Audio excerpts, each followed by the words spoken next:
Bonjour à tous, c'est avec un grand plaisir que je vous retrouve comme chaque matin pour le morning trading de ce 25 janvier 2013.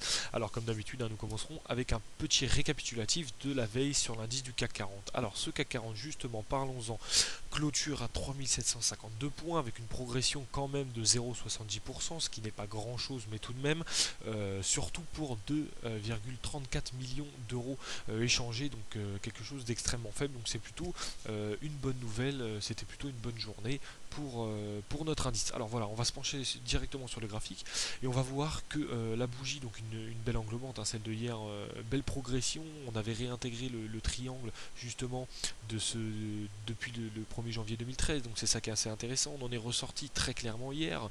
Nous visons donc la cassure des 3763,5 et par extension les 3800, puisque cela ne remet en rien la tendance haussière. La tendance est bel et bien encore haussière. Attention quand même à la cassure de ce support des 3715-3705 quand même, qui constituerait éventuellement un premier signal de vente pour aller tout simplement être aspiré vers ce que le gap nous a laissé, donc cette année 2012, vers les 3600 points.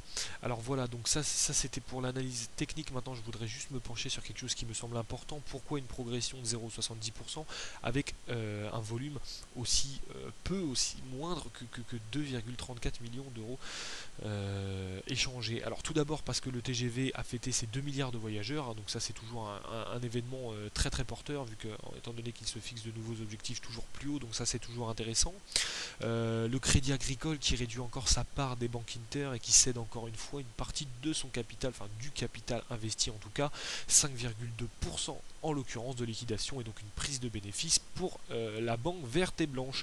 Et puis malgré la crise, un bilan publié des sites de e-commerce indexés par des grands investisseurs du CAC qui poursuit toujours sa progression en France, malgré effectivement encore une fois cette crise financière que nous traversons. C'est quand même une bonne nouvelle, et c'est pour ça que la tendance est toujours haussière à court et moyen terme, renforcée par la MM20 qui est elle-même ascendante. Voilà, nous allons passer tout de suite sur le câble. Alors, je vais simplement voilà, essayer de switcher. Parfait, c'est parti pour le câble. Alors voilà, donc le câble, donc le JBP USD, je dis le câble parce que maintenant nous avons l'habitude de travailler ensemble. J'ai envie de dire, voilà, on y est enfin, on a eu du mal à casser ce double bottom des 1,5828, maintenant on l'a cassé très franchement. Alors le double bottom est confirmé, il y a une tendance baissière clairement définie.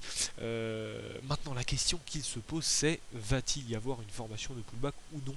Attention quand même aux respirations de cette paire qui reste quand même, nous le savons, très impromptue, d'autant que le CCI avait annoncé hier une survente atteinte de moins 222 points, ce qui n'est pas négligeable évidemment. Alors les objectifs seront définis par vos retracements de Fibonacci, à savoir les 1,56, 86 pour le premier objectif. Alors on peut viser un 57,20 comme premier objectif éventuellement, et ensuite un 56,52, un 56,86 par extension. Voilà, nous allons passer tout de suite à l'USDJPY qui est tout aussi intéressant, puisque nous avons remarqué un véritable décollage de cette paire. Alors c'est très très intéressant, puisqu'on voit qu'on évolue pratiquement dans une configuration double bottom, un petit peu comme le JBP USD, sauf qu'on a vraiment cassé aujourd'hui, enfin hier et aujourd'hui même, vraiment cassé le plus haut à 90 25, donc voilà, donc qui était la dernière résistance, et là on est à vraiment un autre plus haut. Alors c'est très impressionnant. Alors est-ce qu'on va avoir une formation de pullback puis repartir en impulsion haussière, ou alors pourquoi pas la formation d'un double bottom comme je le disais, avec un blocage sur ce dernier plus haut, un retraçage sur voilà, à l'intérieur de ce canal, constitué en 90-25 et 88-60. Ça, c'était pour l'USD JPY. Donc un blocage à impulsion baissière. Voilà, changement de tendance sur du long terme. Alors ça, c'est important. Avant de se quitter, je voulais quand même vous le dire. Si jamais nous venons réintégrer l'intérieur des 90-25 et repartir vers les 88-60 pour former un double bottom, bien entendu, un petit peu mal formé, presque parfait, va-t-on dire.